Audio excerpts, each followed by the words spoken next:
what is going on with my situation? The killer. It looks like it got away again. 30 minutes? We can't find her in that time.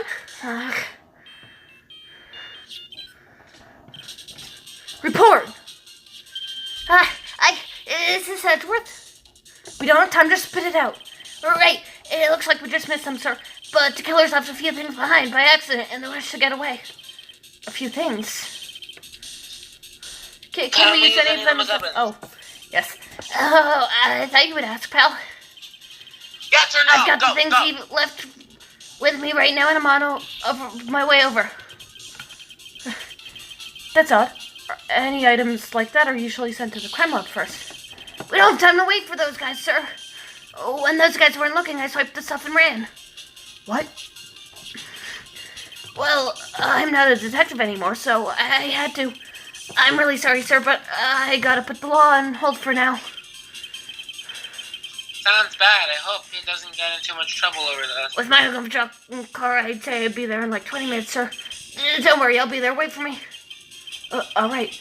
Just get here in one piece. I'm on a mission and no one can stop me now, sir. No one! I'm pulling out all of the stops and running it as every lead light. Sure. Blood light? Yeah. Go. Sounds disturbing. No, it's the blood. I'm left by the murderer.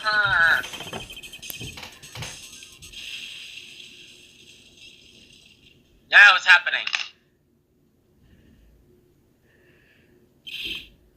Hey, what's wrong? Detective Gumshoe, answer me. And no one can stop. I'm...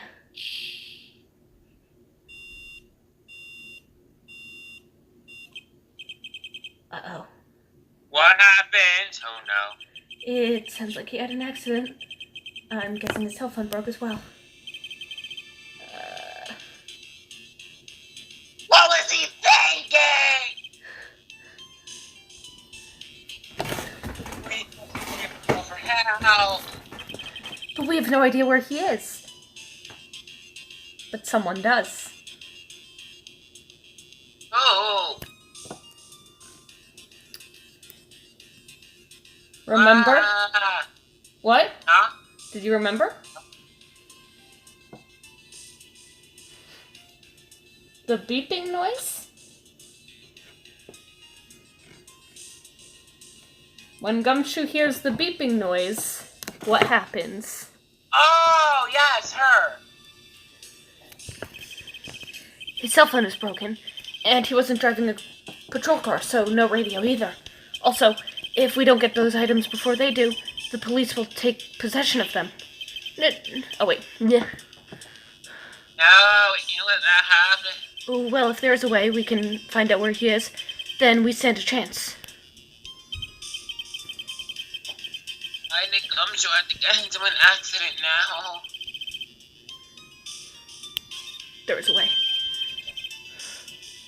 That's right, there is a way. What? How? Through. What?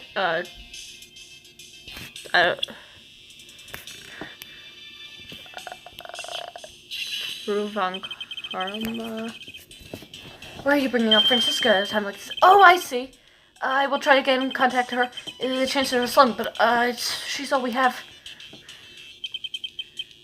Francisca, will she want to help us? Oh wait, what's the? Okay. I don't have any right to judge anyone ever. Again. I know my client is guilty.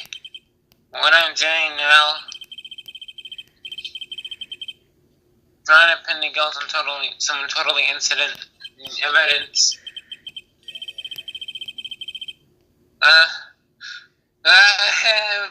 Dad! Right. It doesn't suit someone like you to cry useless tears. Whether you did your job well or not, that can only be seen after the verdict has been decided. Verdict! You'd probably yes, sir. There's a phone call for you, sir. They said it was extremely urgent. They're probably finished with the handwriting analysis. I have to go take this call. In the meantime, think hard about what it is you must do.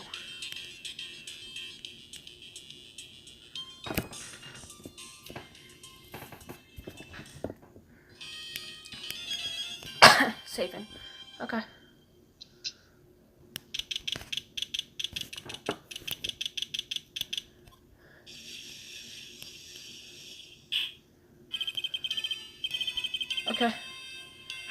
We will now reconvene. Both sides are Yes, Your ready. Honor. Yes, Your Honor. I can assume that we are the fantastic and another but distraught. Why are you? That is... it's nothing, Your Honor. What's wrong with Edgeworth? Unexpected happened. Something unexpected happened. Results, please. Handwriting. What? Yes, Your Honor. Unfortunately, we have discovered that the suicide note is a forgery. What? What do you mean? This note was not written by Miss Impax herself. It was a fake.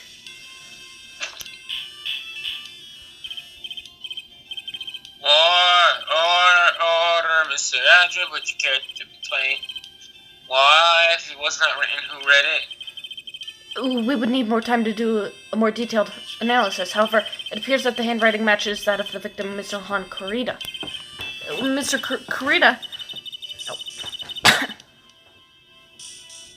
Looks like Miss Impax never left a suicide note. She never wrote anything about Ungurd. However, Your Honor, even though the suicide note is indeed a fake, Mr. Ungard could not have known that, and so the facts remain unchanged. What? Anything under the assumption that it was real, he had plotted to possess it. That does sound very plausible. This theory that Ungard had no idea that the suicide note was fake, something seems a little wrong with it. Evidence. The defense believes that the theory the prosecution has stated contradicts testimony. If he has anything the prosecutor, then it's impossible for Mr. Arnold to not know it was a fake. Guard to not have known it was a fake. The bear? Present evidence.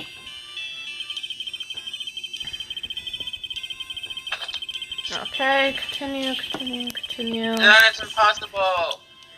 No, it's fake. Fake because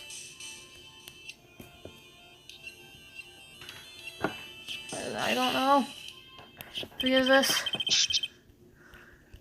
This is video camera, Your Honor, and it's a very small one, but yes, we found the results. Okay, Mr. Edgeworth, because I'm talking to massive choking. Mr. Edgeworth, earlier you claimed that Mr. Ungard knew of the existence of this note because it was spying on the victim, isn't that right? If that were true, then this means that Mr. Ungard would have known that the victim had forged the note. Ack.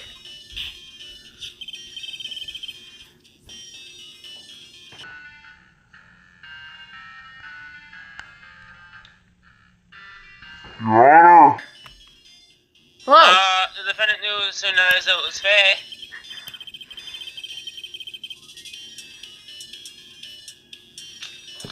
And even if that's true, then the situation would have changed dramatically.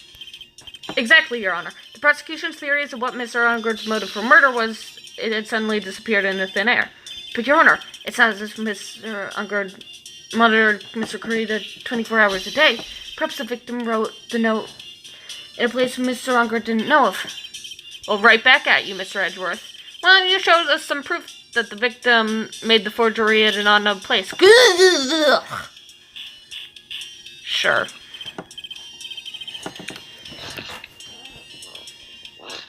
Order! Mr. Edgeworth!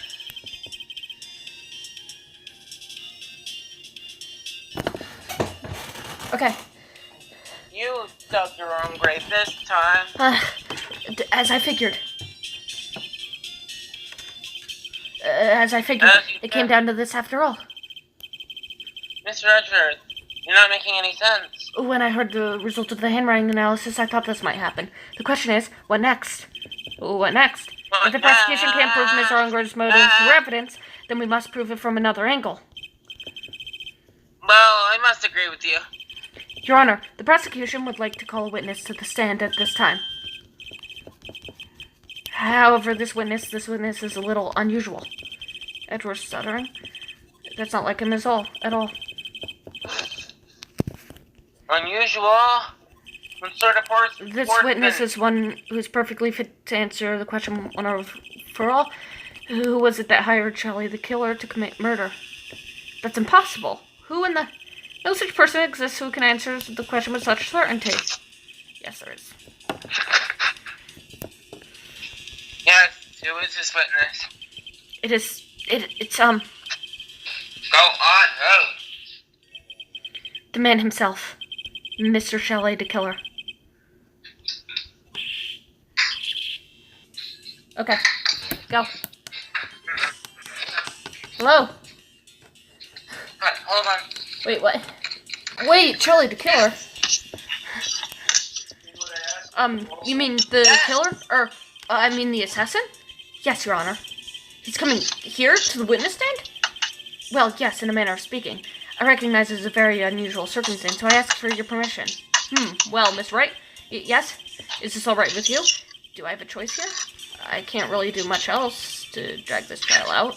The defense has no objections, Your Honor. I wonder if it really is alright to do this. Very well, then the prosecution calls a witness to the stand. Edward, is there no other way left to us? Now then, witness, your name and your, occupation, please?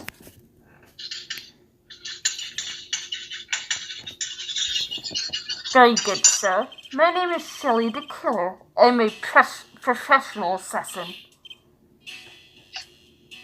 I say. Ah! Your Honor. How are you, calm? How can you remain so calm? Actually, Your Honor, it was delivered to me just now. It came with one condition. As long as we do not trace its source, Mr. the Killer will testify to this court. So this must be what that urgent phone call he got earlier was about.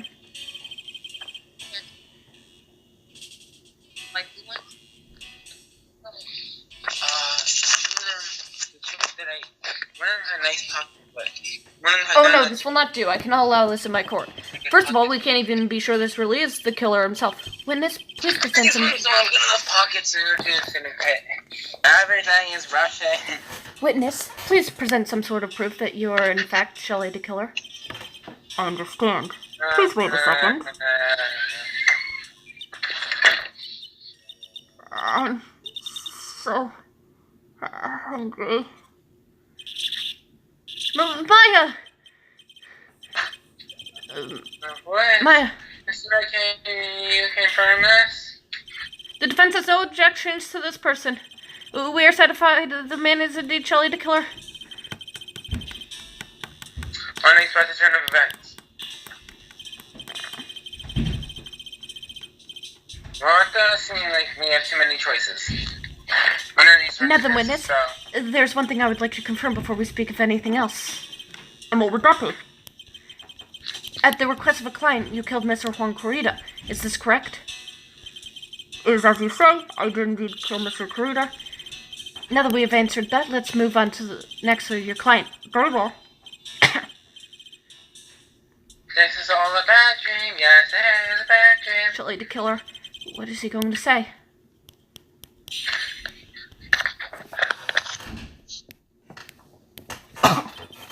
There's something I must first state. To an assassin, nothing is more important than the trust between the client and himself. And that is the reason I'm here today on this witness stand. It's my wish that you grasp this concept before I give the name of my client. Okay, yes, we grasp it. We grasp it. We grasp it. Okay, yes. And the killer, you seem to be very clear, those is mocking us. Why? Well, he may appear to be our enemy, Your Honor. Mr. the Killer is only stating the truth. He is no hypocrite. He has always stood by his one belief. Trust? Meh. Level. Comprehension. Right. Cross-examine. Yes, can I prove that? There's no way to know what's happened next, so stay cool. I can't! Okay, just stay cool, Phoenix. Stay cool, stay cool, stay cool. Tell me everything that's going on! We can hear anything you have to say later. Can you please just tell your clients? I don't think you understand your place, Mr. Attorney. I said this is something I must first state. Do you know what the word first means? Sorry. Okay, go on. Okay. It's because you don't know about my situation.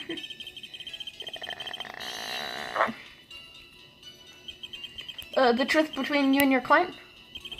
I provide my services in a fast and efficient manner. In exchange, I trust my clients are discreet about me and my identity. If too many people knew my face, would be quite troublesome. Terrifying. This is the first time one of my clients has ever been accused of murder. I must preserve the decor name so my clients can trust me. But can someone stab you in the back and break your trust? It has never happened before, but if it ever did... Yes? That person wouldn't be my client for very long. They'd certainly... That's enough, please, no more. Very well. It's only hypothetical anyway.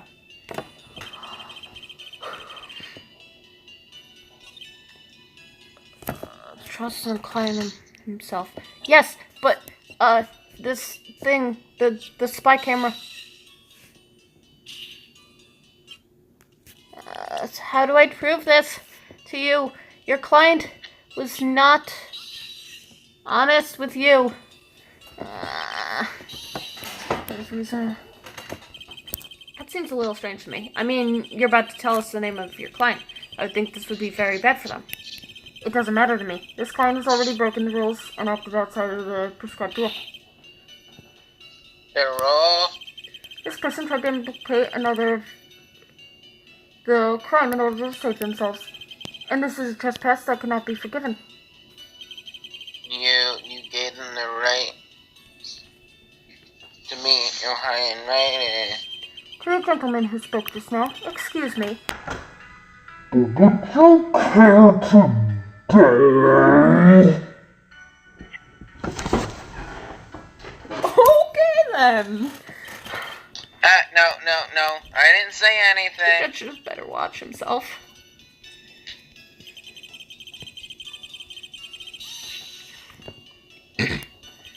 We understand, so please tell us the name of your client. I'm afraid I cannot do that. I still have a few things left to say before I do. Is that good for your health to be so aggravated? You won't live very long if you let everything bother you.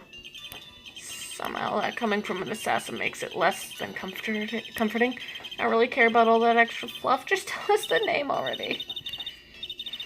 Patience. Try to calm I will not calm down. Nope.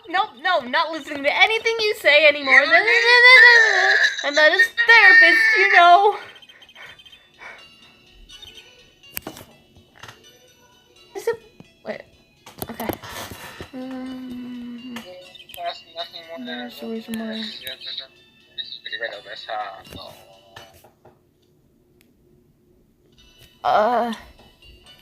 But your client doesn't... You can't trust... Is it...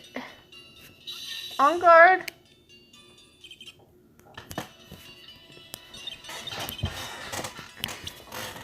Yes, trust. Okay. But like... Yeah. Okay. Yeah.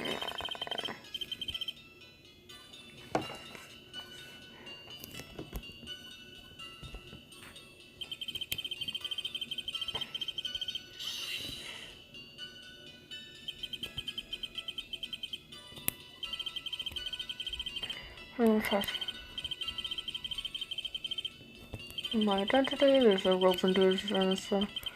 I'm sorry, but I was wondering about something you just said. You said your client had already broken the rules.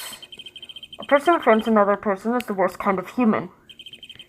And that's why you feel you can betray this person. Hi, this is Gumshoe. I am in the hospital right now, but I was told to say, thanks for watching, Feral.